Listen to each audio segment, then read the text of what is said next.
High guys, welcome to day 54 of 100 days 100 directors and best movies.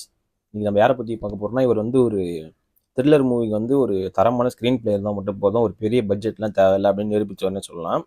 ஒரு சின்ன பட்ஜெட்லேயும் வந்து ஒரு நேர்த்தியான திரைக்கதை மற்றும் கதையில் வந்து அந்த சீட் ஆஃப் தி எட்ஜில் நம்ம பார்க்கலாம். அந்த த்ரில்லர் மூவி வந்து பயங்கரமாக அவரோட டெபியூட்லேயே கொடுத்தோன்னு சொல்லலாம். யாருன்னு பார்த்தீங்கன்னா நம்ம மிதுன் அண்ணா தான்.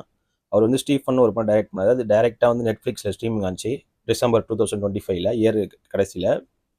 இந்தியா வைஸ் ட்ரெண்டிங்கில் வந்துச்சு, வேர்ல்டு வைடு ட்ரெண்டிங்கில் வந்து செம்மையாக போச்சு அந்த மூவின்னு சொல்லலாம். ஒரு பயங்கரமான கதை. ஒரு சைக்கோ கில்லர் வந்து ஒரு 9 பெண்களை கொலை பண்ணிட்டு அவனே போய் போலீஸ் ஸ்டேஷனில் வந்து சரண்டர் ஆகிறான்.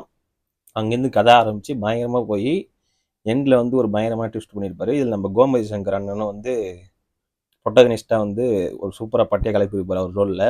மிதுனனோட ரைட்டிங்கு, டைலாக்ஸு, இந்த படமே மேக்கிங் வைஸாகவே ஒரு குவாலிட்டியாக இருக்கும்.